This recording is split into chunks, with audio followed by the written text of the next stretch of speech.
Do y'all feel like that Beautiful. black men and black women are just like in a tussle for like, the gold medal in the oppression Olympics? Mike? No. No? No. Oh my God. I Do I can think- pick do a I- comment section anywhere. And it will just be like, it will be the first comment, and it's just a steady stream of black women, black men, black women, black men. I'm like, holy Christ, we're fucked. My only argument would be that the people that could like color up the comments are probably on beaches with each other making out. You know what I'm saying? It's like I think the only people in the comments are the ones that are lonely and angry, and this is their chamber to get their shit off. I think I see so many people actively in love that I would counter any notion that us as black men and black women that are single are really at war. I think there are a bunch of angry people on both sides that pick certain content to go at it with each other on. Ultimately, there's a lot of rage baiting. Yeah, there's a lot for sure. of rage baiting. And then I think people who have podcasts and platforms specifically for the purpose to create that because they know it's tricky only perpetuate it. So we talked about like what the solution or who's the advocate. I think at this level, if you're talking about programming, it's got to be mass media. Like how do we get more of these songs, more of these television shows, more of these movies on a grand scheme, but then how many couples, like they took away everything at the bottom for us, Mel.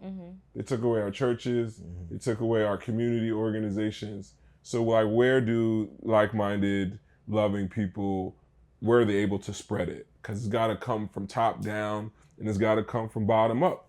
I think to Ace's point, I think it's really kind of on the women to see us out of this thing, because what I'm realizing is that now the price is just going up on my manhood, what labels me a man. Because before, if I just had money or status or a head on my shoulders, that was enough to be able to secure. But now if I want a woman that I find desirable and that I think other people find desirable, she's probably already been programmed in that femininity department. Now she's been conditioned with expectations of a higher level of man. So now it's like, oh, look, I got more requirements now. So be the change you want to see. Like how often does a woman elevate herself, but then do that?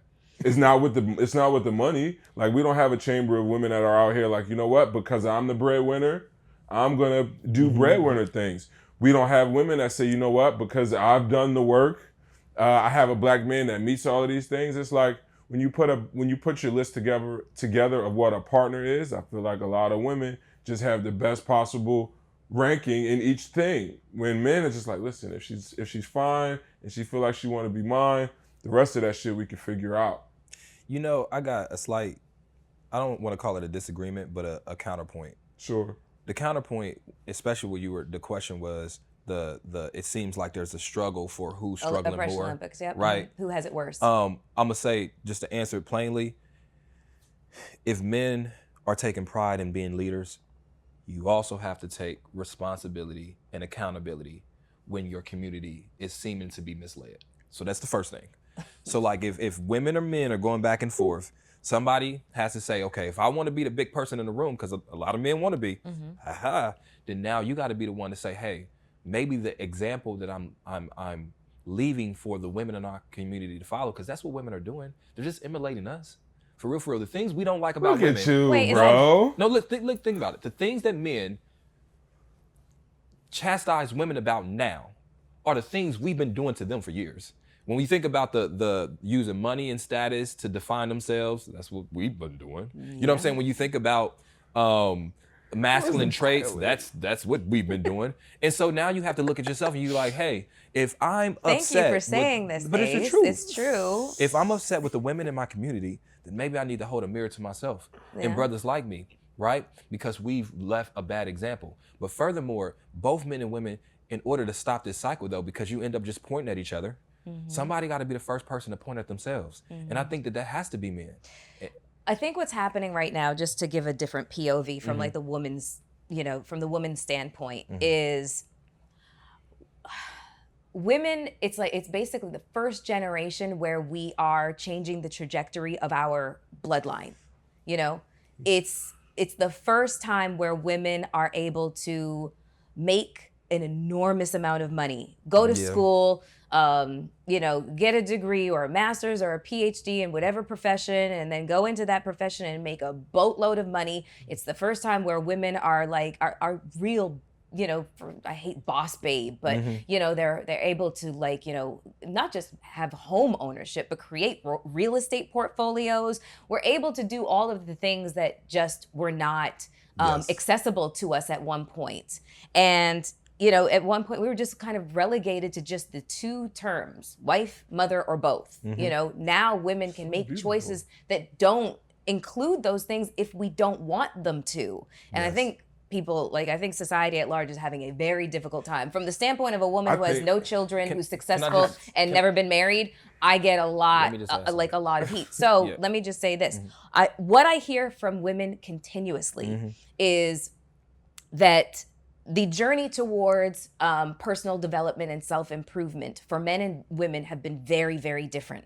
For men, it has been get fit, get rich, that's it. You'll get all the women that you want. You'll get everything in life, and you've been sold a bill of goods because nobody told you how to develop your internal selves. Nobody taught you guys how to develop it emotionally, intellectually, and maturity. Yes. But somebody taught you how to do that trade. Somebody taught you how to do that skill. That degree taught you how to do that job. There's things that teach you to come over to the masculine side. There are not things in place to teach us to go over to the feminine side. So the thing is, what women feel like they've been doing, women feel like they've been saying, hey, we're in therapy. Can you please go? But that's okay. Can you please go? See, hold on, Mike. Let me just finish this. I agree. Okay, first of all, this is a degree fest. Okay. I just want to add a layer. The layer is, what happens is men and women, generalizations, okay, don't generally have different skill sets at birth, generally, right? So the things that you don't necessarily require as much training and teaching on, the empathy, your communication skills, et cetera, compared to men, you already have it gifted. But then when you're talking about skill sets, jobs, and masculine roles, there's school, there's college, there's trades, there's things in place to teach you to do those other things. What I'm saying with men, it's not yet to a point where we are now going to school for 4 or 5 years to learn a traditionally feminine role.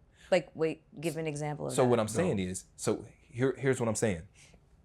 If a woman is born and she's embracing her femininity, she can now still go to school and learn roles that masculine men or men used to occupy solo, right? What I'm saying is there's not the same teaching the reverse way from men. So I get you what you're saying. One more time, because if I'm losing her, I don't want to lose the audience. So to make it very clear, when we're talking about the wholeness of a man, is what a lot of women, successful women, is saying is lacking. Yes. This man is not a whole person. That's what the video was talking about. What I'm saying is the things that you as a woman are born with, that you are now saying is lacking in men as far as emotional attunement, our ability to be empathetic and communicate, right? Yes. We don't have the same vice versa training there's no that schools, women have. There's no classes. I mean, are there books? Yes, there's books. But I mean, to be honest, a lot of that quote unquote training is simply going to the bookstore or the library and being curious. Your femininity was raised in you. That was bred in you from the matriarchs, from just the women in your life, that your girlfriends. But just stick to landing on this one. While I agree with the therapy session once a week, et cetera, I agree with that. What I'm saying is when you got that skill that was generally reserved for men 50 years ago, it was a 2-year intensive 8-hour-a-day thing to get that skill. Or that degree was 6 years or 8 years or 12 years in order for you to have these traditionally masculine skills as an executive or a boss. We're not getting the same thing. And I'm not saying that we don't have any control over it or we can't change it, but we're not getting the same intensive therapy, emotional education to where we can stand in our femininity the way women are being able to stand in their masculinity because it's training for it.